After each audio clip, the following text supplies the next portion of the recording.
not got to that level that I will be having rest. ẹ̀yin lẹ́tì ń sinmi kiri ní ti ń tẹ̀ ń sùn pásọ̀ tó ń harun lórí òkè. And you are now enjoying on mountain. máa harun. Just be snoring. wàá kàn máa fetí gbọ́ pé ológo lásán ni. You only be hearing that you have glory. àjẹ́ ilé ẹ̀ òsùn ìwọ ló ń sùn. Your household which does not rest, you are the only one that is resting. ṣé ẹ rájẹ gidi kó máa rojọ́ kiri. Can you see a good witch that will be just be prognosed talking all about? No. yóò bá gan pòwe wọ́n ní àgbá tó bá lómi nínú kí n pariwo. It's empty barrel that always shouts. bọ̀tí tó ti mọ̀ ẹni tí òun tó lè dá ṣe. What you cannot do on your own, you múra sí okùnṣẹ́ olúwa. can continue. Well done. àmì àwa àánú yàrá àwa lókè báyìí. Some will be at the upstairs now. tó bá dọ̀sán náà yín náà lọ́mọ tẹ́rì yín sábẹ́ wọn. And you now go and dáadé ẹ meet gbàdúrà them. fún wa. Daddy, pray for àwọn tó gun ò tí ì ṣẹ́ fún. people that their own battle is not yet over. bó sókè nígbà kan. Jump once. inú ti bí yín. Are Ẹ ti you bínú. angry? ẹ bì. You can get angry. kò í sì kẹ́ ẹ tó wá sókè yìí. It's not easy for you Òótọ́ mo to sọ climb fún yín o. this mountain.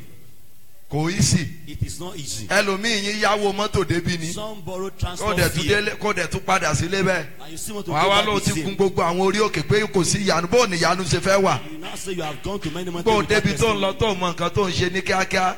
When you get to where you are going and you don't know what you are doing. mo ń bá ọkùnrin kan ṣeré lánàá mo ní ọ̀gá ẹ̀ wọṣọ ọlọ́pàá ni ó ní ọ̀gá wa ò wọṣọ ńlá ó ní sọ àwa náà gbọ́dọ̀ wọṣọ ó náà kàn ra wá sọ́dọ̀ yín bí èèyàn kan tí ò mọ nǹkan kan ni. I was talking with one ní police ẹ̀pẹ̀lẹ́ officer. ibẹ̀ ni kò dúró sí ti ẹ̀kọ́ mọ́ káṣọ ńlá sọ́run kiri lórí òkè ká lè mọ̀ pọ̀ wà ń bí. That you are going kí up. ṣéènì rẹ kọ́ mọ́ ṣáìn báyìí ogun rẹ ò ṣáìn wọ lọ́ ṣáìn mọ́ múra sí fòsókè ń gbà kan ṣoṣo sí jàre bọ̀dá. ẹ̀yin wo ló lalẹ́ yìí. How many of you owns tonight? ẹ gbọ́ ọ̀rọ̀ àkọ́kọ́ yìí. Hear to the first word. ogun tó dàgbà mọ́ ọ. Battle that you are going together. ogun yẹn máa jáde kúrò lára ẹ Battle lálẹ́. will come out of your life today. èèyàn máa ń gbára ẹ lọ́wọ́ ogun ni. You have to deliver yourself from battle. èèyàn máa ń múra ni. You have to get set and get prepared. sọrí alẹ́ yìí ó wà fún special people. Tonight is designed for special people. àwọn tó lógo. People that have ìbẹ́ni tí ò glory. lógo sọ̀rọ̀ lálẹ́ yìí I'm o. not talking people that does not have glory. torí tí mo fẹ́ ṣẹ́lé lórí ni ògo ọjọ́ ìbí. What I want to work is the glory of the birth. so kó o lè mọ bó ṣe múra sọ́ọ̀ mi ìbá. gbogbo èèyàn ló lógo ṣùgbọ́n kì í ṣe gbogbo ògo ló máa ń dún. but lára ògo tó máa sọ̀rọ̀. Among those ìwọ máa jẹ́ number one. Amen. mo ní ìwọ máa jẹ́ number one. Amen. níjẹta 3 days ago, wọ́n fún wa ní invitation kan. an invitation was given to àwọn us. àṣẹmọ wa létí pé ẹjọ tẹ bá ń bọ̀ bó ti wù kẹ́ ló kọ tó tẹ bá mú invitation yẹn dání ẹ padà lójú ọ̀nà o. mo ní kí ló dé. wọ́n ní programu yẹn ò wà fún àwọn èèyàn lásán o pé wọ́n ní àwa náà ò tí ì débi kankan wọ́n ní rárá wọ́n ní invitation yẹn òun gangan ni ó ṣe àpẹẹrẹ pé àfiwé pè ọ́ ó túmọ̀ sí pé gbogbo èèyàn ní nǹkan rere máa ń wù ṣùgbọ́n kì í ṣe gbogbo èèyàn ló lè wọ bí nǹkan rere. There is not everybody. bọ̀ lára àwọn tó máa dé bí nǹkan rere. Among people that will get a glory. ìwọ máa jẹ́ number one. Amen. Amen. mo ló máa jẹ́ number one. Amen. sọ múra díẹ̀ lálẹ́ yìí o. Please, I want you to get prepared tonight. alẹ́ ìfẹ́ jẹ́ alẹ́ tó jẹ́ pé wàá tún mọ kíyèsí. It's a night that we are going to take note of. ó jẹ́ alẹ́ tó ò ní lè gbàgbé ẹ̀. A night that we will never forget. ọ̀run àánú. Heaven of mercy ìwọ ló máa ṣí fún shall lálẹ́. open for you tonight. Amen. mo ní ìwọ ló máa ṣí fún Shall lálẹ́. open for you tonight. olúwa ọlọ́run abrahamu. God of Abraham. ọlọ́run isaki. God of Isaac. ọlọ́run àpòsù ayọ̀ God of babalọ́lá. Apostle Babalola. agbórúkọ rẹ̀ ga olúwa gba ọpẹ́ wa. We accept our thanks. olúwa gba ìyẹn wa. Accept our praise. ògo ni fún orúkọ Glory rẹ̀. be to your name. bàbá Father. ìránṣẹ́ rẹ̀ tí ẹ ti lò ẹ tú agbára wọn ṣe. Amen. ẹ ràn wọ́n lọ́wọ́. Amen. orí wọn má jẹ́ ó gbà wọ́n. Amen. ogun ayé má jẹ́ ó borí wọn. Amen. ogun òkùnkùn má jẹ́ ó borí wọn. Amen. agbára ẹ̀mí mímọ́ jẹ́ ó balẹ̀ àwọn náà. Amen. lóru yìí arúgbó ọjọ́ ó yá gba àkóso. Amen. gba ìjọba. Amen. rìn kọjá. Amen. jẹ́rìí ìwà láàyè rẹ̀. Amen. ògo ni forúkọ Glory be rẹ̀. to the name of the Lord. lórúkọ Jésù Kristi olúwa wa.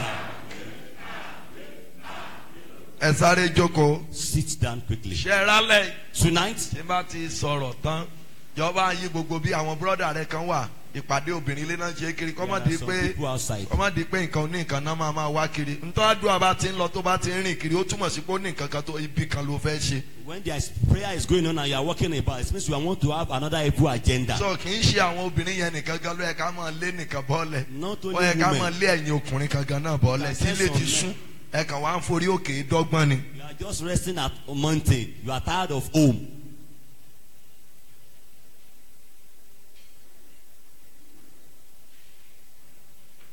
Alẹ́ yìí á pin ni. Tonight, we are going to divide Á it. kọ́kọ́ gbọ́rọ̀ Ọlọ́run. We are going to listen to the word of God. Lẹ́yìn ọ̀rọ̀ Ọlọ́run. After the word of God, Ẹ̀yin ìràwọ̀ àti èmi ògo the àti ìràwọ̀ star àtògo yín náà. and the glory. Á wá yin Ọlọ́run. We are now going to praise God. Lẹ́yìn ọ̀rọ̀ Ọlọ́run yẹn. After the word of God, Lẹ́yìn ìyìn. after praise, Á lọ sínú àdúrà. we go into prayer Tó session. bá ti ń sọ̀kalẹ̀ báyìí. As you are descending, Ògo tán ní kò lè tàn the glory tẹ́lẹ̀. that said they will not Á shine. bẹ̀rẹ̀ sí í ṣáìn padà. Amen. And it will begin to shine. Mo ní ògo yẹn á bẹ̀rẹ̀ sí í tàn. The glory will start shining. Ògo ọjọ́ ìbí. The glory at birth. Ẹ jẹ́ ká lọ bẹ̀rẹ̀ látọ̀dọ̀ Jésù. Let's start from Jesus Christ. Matthew chapter 2. Matthew chapter 2. Ẹ lè sùn díẹ̀ o, kò sí problem o. Ṣé gbọ́? Ó dáa náà. Ṣé mo rẹ́rìn bọ̀dá? Sọ pé mo ti ń sọ fún ọ lẹ́nu ọjọ́ mẹ́ta yìí. Okay. Matthew chapter 2, 1 to 12. But I didn't mark 12. Ẹ máa wo o, mo fẹ́ ká mú ìtàn Jésù ká fi bẹ̀rẹ̀. I want us to look at this, know the story of Jesus Christ. Nígbà tí a bí Jésù ní Bethlehem ti Judea. When we give birth to Jesus at Bethlehem of Yes. Judea. Nígbà ayé Hẹ́rọ́dù ọba. Yes. Àwọn amòye kan. Àwọn tí àṣírí ògo Jésù kọ́kọ́ tú sí lọ́wọ́ nìyẹn. The people that ask the secret of Jesus. Jésù Jesus. ká tó bí Before we give birth to him, láti ń sọ̀rọ̀ nípa Jésù. there's prophecy that have gone ahead Pé of him. ẹnìkan ń bọ̀ wá. Someone is coming. Ó máa jẹ́ ìràwọ̀ àti ògo àti olùgbàlà àwọn He ènìyàn shall rẹ̀. be star and glory and deliverer of his people. Àsọtẹ́lẹ̀ tí ń gbé bọ̀ láti má jẹ̀mú láéláé. Prophecy has gone ahead from Old Testament. So ó túmọ̀ sí pé kò sí ológo tí àsọtẹ́lẹ̀ kì í rìn mọ́ ìrìn àjò ẹ̀. It means that there's no glorious one that does not follow with a testimony of Tó bá prophecy. jóbìnrin tàbí ọkùnrin kò possible kó jẹ́ ògo tí a fẹ́ fi mi àdúgbò rẹ tàbí ilé tàbí ìlú tó yẹ pé kò ní ní àwọn àsọtẹ́lẹ̀ ńlá nínú. If you are a man or a woman that God wants to use to shake your environment or your nation, prophecy must go ahead of you. Àsọtẹ́lẹ̀ yẹn ó lè jẹ́ pé nǹkan tẹ́ ẹ̀ kà sí kánlẹ̀ sọ pé ọmọ yìí ìràwọ̀dẹ̀ ni o. It is a prophecy you may not count it. You must say this boy is a star. Ọmọ yìí ọ̀la ẹ̀dẹ̀ máa dá ó lè má ju gbólóhùn kan yẹn ṣùgbọ́n kò sí ìràwọ̀ tàbí ológo tó wá sí ayé tí àsọtẹ́lẹ̀ rere kan kò ní jáde sí. It may not be more than just a word, but no star or glory that will not go ahead with a prophecy.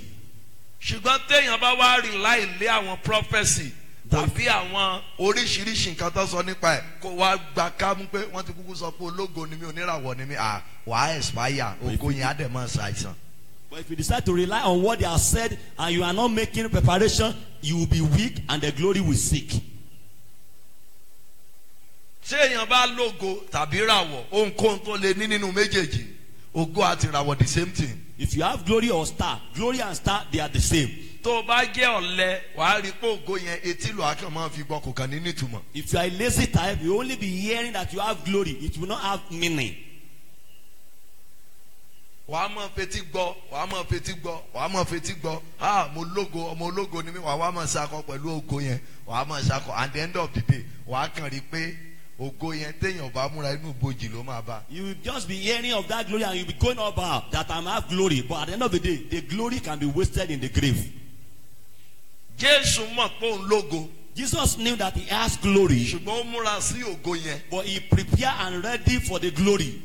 Ó rìn kógo yẹn bá lè ṣiṣẹ́. He walked so that the glory can walk. À ń lọ bẹ̀ nísìn. They are going to that place. Àwọn amòye kan rí ìran Jésù. The wise men, they saw the vision of Jesus. Ohun tán rí sí Jésù ìyá àti bàbá rẹ̀ ò rí. If what they see to Jesus, the parent could not see it. So ọ̀pọ̀lọpọ̀ ológo ìyá tó bí wa kò mọ̀ bóyá alógo tàbí ajẹ́. Many glorious stars, our parent did not discover whether we have glory or star. candles to eat.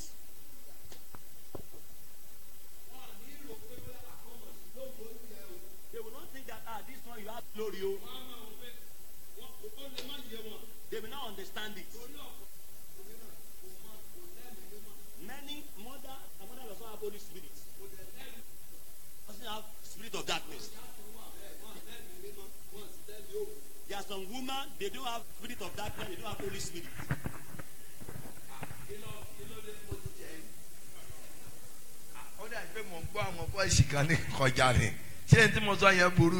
Is he bad? Ó kàn wá gbunduku. That person just Ẹgbẹ́ like àwọn ọmọ that. kan wà, wọ́n kàn máa wà bẹ́ẹ̀. Ẹ rí i pé wọ́n ń ṣèyàn burúkú pọ̀. Wọ́n lájẹ́, wọ́n tún mọ Ọlọ́run. They are not witch, they don't know God. Wọ́n kàn wà lágbèdè méjì. They are just at the middle, neutral. So nǹkan tí ẹ̀mí kò lè yé wọn. They don't have the understanding of spiritual matter. Kì í ṣe ẹ̀ṣẹ̀ o, ó wà bẹ́ẹ̀. It's not a sin, it's like that. Wọ́n ò lè mọ̀.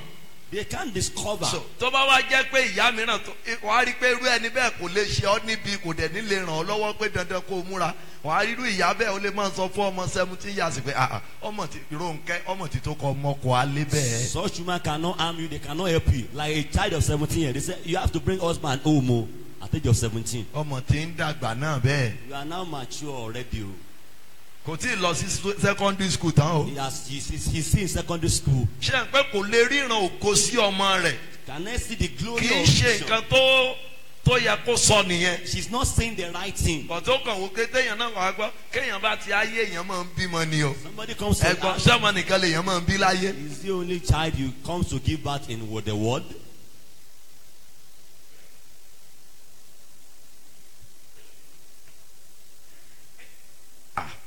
Àǹtí màmá gbèsè ààrẹ kó bẹ́ẹ̀ màmá yẹn ti travel tó bá fara wé wọn ọ̀dọ́ tì ní ọ gbèsè ààrẹ màmá àìmọ̀ wọ́ọ̀rì mọ́ mi.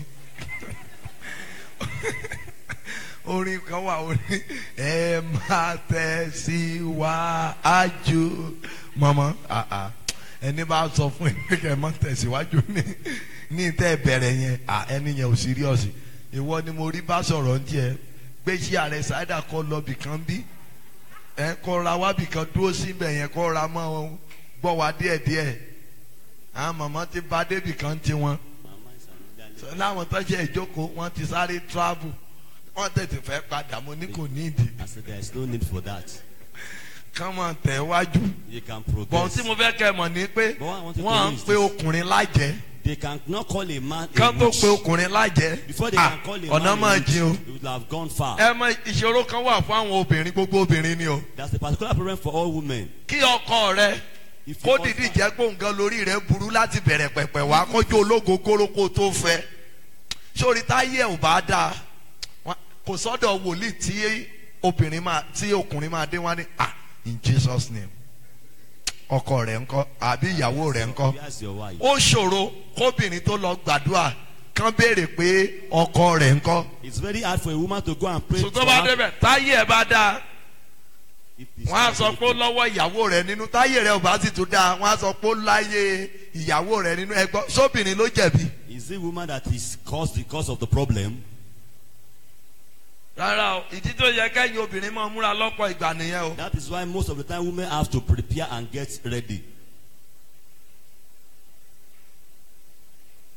àwọn ìyá kan wà wọn ò kíá There are some women that they did not care at all.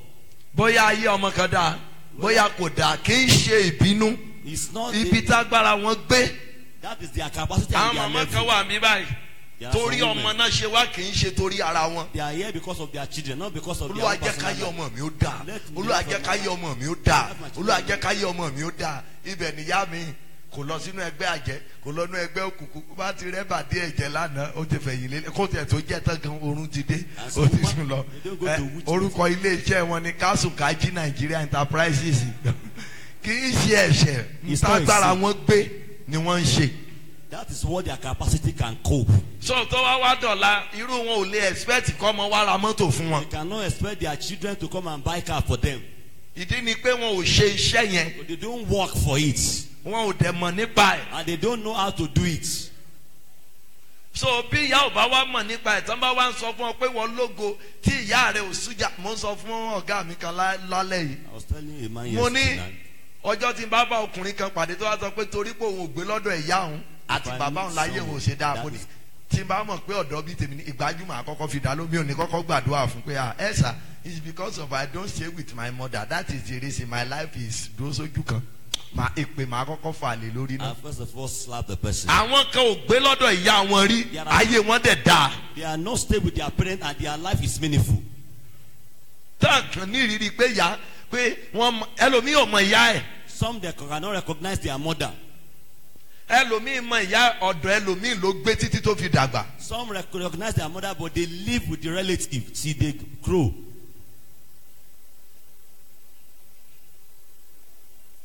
Bọ̀dá onígò ẹ̀yin náà ẹ máa bọ̀ ẹ má fọwọ́ kan bàbá àǹtí wọn máa bọ̀ ń bí jàre kó lọ́dọ̀ dáàdì bọ̀ síbi jẹ́ ẹ̀rọ àmọ́ wojú ẹ̀ báyìí. ọ̀dọ́ wàhálà wa máa ń pọ̀. There's a problem for you. fíjì alẹ́ àga wà ń bì. There's a chair a ní kó wá bì kan bí ọlọ́run tó wá mú ọ tún gbégò sójú tán bá overtake rẹ̀ tán dàbò ọ lójú ìgò máa ń ṣòro yọ lójú èèyàn bọ́ síbí. wọ́n bá wọn graduate ṣe rìn kiri ìlú ní We báyìí. have a lot of graduate that is roaming about ẹnìkan today. tó kọ́ṣẹ́ gan bẹ ọlọ́run. The one that even straight and he was begging God. so kẹ́ni wàá tún dórí òkè kó wọ́n tún wọn bí tán lọ sí. You now get to the mountain, you don't know what you are doing. rárá o No. ọlọ́run wà God is ó alive. dẹ̀ ń dáhùn àdúrà And he but ó answers depend lórí bí ọkàn ẹ bá ṣe rí sọ́lọ́run. It depends the way your heart is unto God. ayé ìsìn náà wá ń tàn wá nù ṣọ́ọ̀ṣì wá gbọ́ nírúurú ìwàásù ọkàn ẹ̀ á mọ̀ balẹ̀ wọ́n ń fọkàn rẹ̀ balẹ̀ nígbà tí ò sí fọkàn balẹ̀. It's nowadays we have different messages. They will just give you rest assurance when you don't have rest of mind. àwọn èèyàn wá rò pé kò sọ ọlọ́run mọ́ ọlọ́run dẹ̀ wà People bó now o ṣe mú ni mo sọ bí a ṣe mọ̀dáláìsì rere tó bẹ́ẹ̀ ni ogun wa ń pọ̀ tó ayé àtijọ́ tán máa ń lo sọ́fà nínú ìjọ ṣé èèyàn lè mọ̀ sùúrù oorun tẹ̀ ń sùn yìí God is ẹ mọ̀ alive. tán pé ń sọ́fà ni. You know the child they call suffer. irú eléyìí táwọn dáàdì mi jókòó lé lórí This kind ẹgbọ́ of chair. ṣé à ń gbẹ́yìn tí ẹ̀ tún gbé ti yín sára ògiri You put it beside the ká wall. gbé sí sẹ́ńtà báyìí You just put it at the center. kẹ́ni ò wá sùn. If the sun- that's Ẹ why gbọ́. you sleep. You can ṣé never à ń pé sleep. ìrere bá a ṣe ń sọ pé ọlọ́run ò lé òun ló túbọ̀ jẹ́ kó kùkù náà kó fara wọn nú ìjọ gbogbo eléyìí tá à ń sọ yìí kó o ṣe báyìí èsì tó ọmọ fẹ̀yìntì wàá kàn ṣe ìyá ni ọdún náà wọ́n lè sọ pé àwọn ẹ̀mí èṣù yẹn ló ń ya bàbá yẹn lẹ́nu wọ́n tẹ̀lé débi wọ́n tẹ̀lé wọ́n ló tẹ̀lé ara rẹ̀ débi. God that follow himself to that place. ojú èèyàn máa ń le tó wá ti dénú àdúrà ni o èèyàn ń fọ̀rọ̀ àdúrà ṣeré o. Get to prayer, you know what you are doing. You don't joke with prayers. ológo ni ọ olúwa rán ọ pẹ̀lú ògo ó dáa gan bẹ́ẹ̀. You have a glory. God has sent you bọ̀dẹ́ with ní glory. ìdíkẹ́rẹ́ nìkan kó fà yín sá eré But you need person to make you to run fast.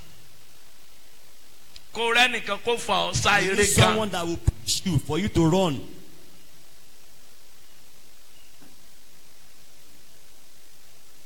àwọn amòye mẹ́ta àṣírí ògo Jésù àwọn amòye The three wise men, amòye the wise men, àṣírí Jésù tú sí wọn lọ́wọ́. they have access to the secret of Jesus. bọ̀tì ìyá Jésù ó gbọ́ àsọtẹ́lẹ̀ nípa Jésù But Jesus' mother bọ̀ kò rí nǹkan tí Jésù mú wá sáyé had prophecy, but she did not see what he brought to the world.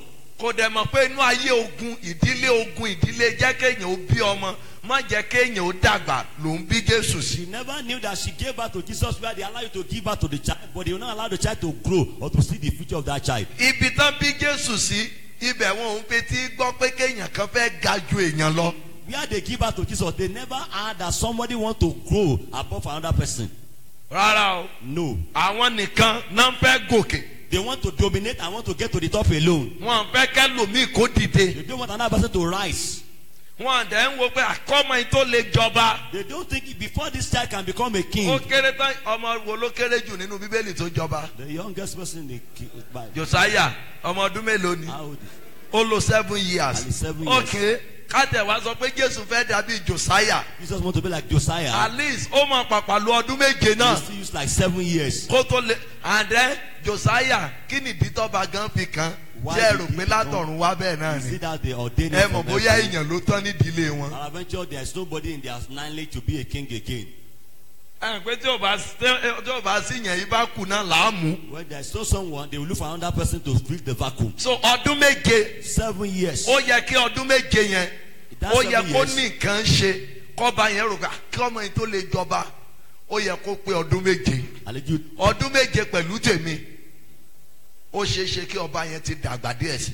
The king must think like that. At least this man should be like 7 years. Add 7 years with my age. The king will have older than that. Ṣùgbọ́n ohun tó sọ ni pé ká máa lé àwọn ọmọ ẹ̀bẹ̀ Go kiri. and search for all the young ones. Ká lọ máa pa wọ́n. They should go and kill them. Ẹ bá ń ka díẹ̀ sí. Yes.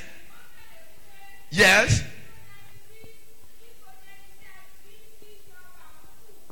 Ẹni tí a bí tó jẹ́ ọba fún àwọn Júù. He's the king of Jew. Kì í ṣará ìlú yẹn o. He's not from that place.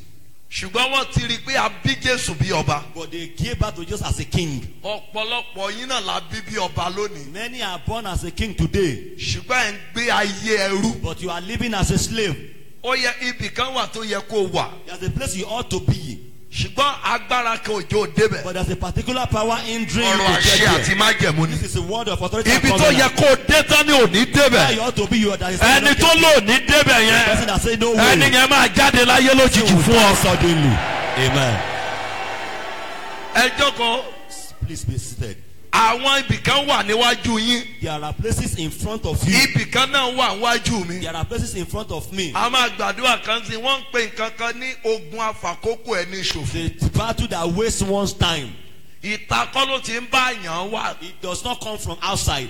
Ilé logun àfàkókò ẹni ṣòfò ti máa ń bá yàn The jáde. battle that wastes one's time comes from one's household. Tí ogun àfàkókò ẹni ṣòfò bá bá yàn jáde láti ilé. If the battle of waste of time comes to you from your Ìta family, àwa sowọ́pọ̀ mọ́. they will now join with the one from outside. O wà nílé gbúròó àwọn ìràwọ̀ You yẹn. won't be able to hear about the stars. Ogun tó bẹ̀rẹ̀ látọjọ́ ìbí ẹ̀. Battle that started from the day of your Kílẹ̀ o birth. tó mọ́tán lónìí. Before the day of the break, Ogun yẹn máa padà lẹ́yìn battle ẹ̀. shall depart from you. Amen. Mo ní ogun yẹn máa padà lẹ́yìn ẹ̀. Shall depart from you. Ẹ Amen. jókòó. Please have your seat. Ọ̀pọ̀lọpọ̀ Many, wọ́n ti wádìí yín. they have searched for you. Wọ́n ti wádìí tèmi náà. They've searched for me. Wọ́n ní níbo ni a bí i sí. That where do we give birth to Ẹni this tó young jẹ́ man? ọba àwọn The Júù. one they call kings of Jew. Yes. A ti ríràwọ̀ rẹ̀ láti ìyàn ìlà oòrùn ní o. We are seeing it start from the east. Kán bí ọmọ lérí ò báyìí. Now give birth to a child in a Rio. Káwọn èèyàn ti ríràwọ̀ rẹ̀ láti Abuja. And some people see the star from Abuja. Wọ́n dẹ̀ ń tírèsì ìràwọ̀ yẹn They bọ̀. are now tracing the star. Ìyá àti bàbá rẹ̀ ò dẹ̀ ríràwọ̀ yẹn lórí ẹ̀. And the father and the mother could not recognize the star. Ọba ìlú yẹn gan ò ríràwọ̀ yẹn. When the king of that place could not recognize the But star. àṣírí Jésù tú sí ọwọ́ àwọn tó jù lọ. But the secret of Jesus Christ was revealed Ẹ̀yin to tẹ́ ẹ lè ṣe àmì agbára people yìí. that can say this amen powerfully. Ọwọ́ àwọn ìkà tí àṣírí ìràwọ̀ rẹ̀ tú sí lọ́wọ́. Access to your star. Ọwọ́ alágbára tí àṣírí ògo rẹ̀ tú The sí star lọ́wọ́. that has your glory. Ọlọ́run ìpè àpọ́sù Ayọ̀ Babalọ́lá. Babalola. Ó máa gba ayé kúrò lọ́wọ́ wọn. Ẹ jókòó. Please be seated. Jésù Olúwa nìyẹn o. That is Jesus Christ A our Lord. máa ka ẹsẹ̀ méjìlá yẹn tán. We read that 12 Lẹ́fọ̀ verses. nìkan la máa kà tá a lọ gbàdúrà. Ẹ lè mọ irú ogun tí ológo èèyàn máa ń ní. You're able to know the kind of glory a battle that glory ones have. Yes. Ẹ máa gbọ́ o. Kì í ṣe ọ̀dọ̀ ìyá Jésù náà lọ sí o. They go to the mother of Jesus, so Wọ́n lọ sí ọ̀dọ̀ ọba. they went to the king. Wọ́n wá lọ sọ pé àti tún bí ọba kan lójú ọba. There's another king in front of another king. Kan sọ pé lẹ́kìtì pé gọ́vnà kan ti wà lẹ́yìn gọ́vnà Fáyọ̀ṣe ẹgbọ́n bó ló máa fi ṣe sẹkítẹ́rìàtì. That there be another governor. Ẹ dá mi lóhùn. Ẹ dáhùn inú ti bí yín.